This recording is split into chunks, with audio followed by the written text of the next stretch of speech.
Assalamualaikum warahmatullahi wabarakatuh. Saya Tria Bintang dari Universitas Pamulang. Di sini saya akan menjelasi tentang mata kuliah tantangan ekonomi pemerintah terpilih dari mata kuliah perekonomian Indonesia. Yang pertama, memahami makna globalisasi, krisis berkepanjangan di Indonesia yang bermula dari krisis moneter tahun 1997 acap kali dinyatakan sebagai akibat dari berlangsungnya globalisasi. Presiden Soeharto sendiri ketika itu beberapa kali menyatakan bahwa demikianlah yang terjadi, bahwa Indonesia menjadi korban dari deru globalisasi yang melanda seluruh dunia. Untuk itu, kita perlu menyimak apa sebenarnya yang dimaksud dengan globalisasi dan sejauh mana dampaknya terhadap perekonomian Indonesia. Jadi dapat dikatakan bahwa globalisasi sudah pasti akan memberikan dampak pada setiap sendi kehidupan, salah satunya dalam bidang ekonomi. Yuniarti 2016 menyebutkan bahwa globalisasi ekonomi ditandai dengan semakin menipisnya batas-batas investasi atau pasar secara nasional, regional ataupun internasional. Hal ini disebabkan oleh beberapa sebagai berikut. Yang pertama, komunikasi dan transportasi yang semakin canggih. Dan yang kedua, lalu lintas devisa yang semakin bebas. Yang ketiga, ekonomi negara yang semakin terbuka.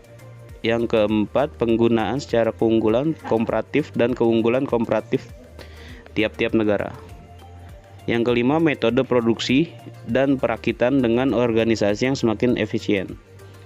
Dan yang keenam, semakin pesatnya perkembangan perusahaan multinasional pada hampir segala penjuru dunia.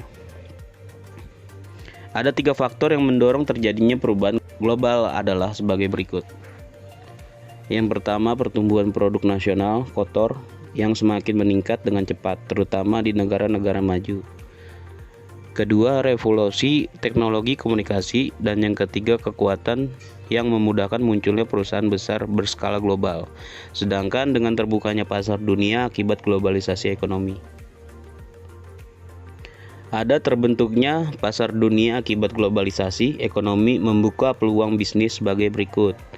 Yang pertama, tersebarnya pasar yang lebih luas skalanya dan diversifikasinya barang manufaktur dan produk yang mempunyai nilai tambah tinggi. Dan yang kedua, terjadinya relokasi industri manufaktur dari negara industri menuju negara-negara berkembang dengan upah buruh yang lebih murah. Dengan demikian, konsekuensi logis dari relokasi industri tersebut, siklus proses bahan baku menjadi produk akhir menjadi lebih pendek. Hal ini akan menurunkan harga per unit serta meningkatkan volume perdagangan. Dan yang ketiga, tersedianya sumber pendanaan yang dapat diperoleh dengan biaya yang lebih murah karena semakin beragamnya portofolio pendanaan, terutama bagi negara yang ekonominya sedang tumbuh. Adapun dampak negatif globalisasi bagi dunia bisnis adalah sebagai berikut. Yang pertama, terjadinya transfer pricing untuk memarkir dana ataupun keuntungan di negara yang menganut tax shelter, atau dalam kurung memberikan perlindungan terhadap persembunyian kewajiban membayar pajak. Yang kedua, relokasi industri, karena vote loss industri membawa pula teknologi kadaluarsa ke negara sedang berkembang atau host country. Hal ini terjadi di negara asalnya. Teknologi yang dipakai industri tersebut tertinggal zaman.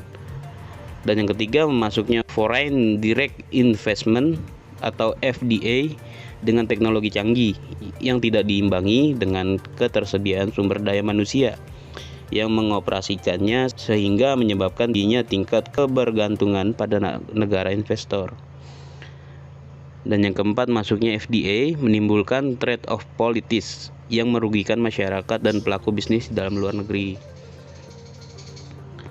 Adapun pertumbuhan kesempatan kerja.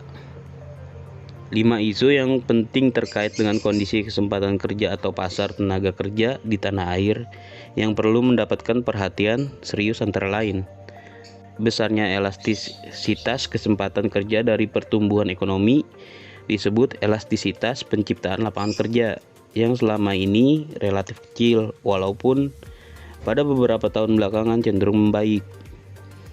Yang kedua, penyebaran kesempatan kerja menurut sektor ekonomi dari dulu hingga sekarang. Struktur lapangan pekerjaan menurut sektor ekonomi di Indonesia tidak pernah berubah banyak, di mana sektor pertanian, termasuk peternakan, kehutanan, dan perikanan, sektor perdagangan, hotel, dan restoran, sektor jasa, dan sektor industri pengolahan secara beruntun merupakan penyumbang terbesar kesempatan kerja di Indonesia.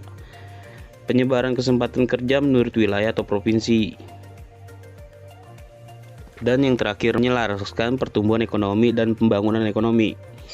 Ada berbagai faktor yang mempengaruhi pertumbuhan ekonomi tersebut adalah faktor sumber daya manusia, SDM, faktor sumber daya alam, faktor ilmu pengetahuan dan teknologi, faktor budaya, dan faktor sumber daya modal.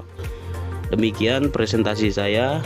Mohon maaf kalau ada salah kata dari presentasi saya kali ini. Saya Tria Bintang dari Universitas Pamulang. Saya ucapkan terima kasih. Assalamualaikum warahmatullahi wabarakatuh.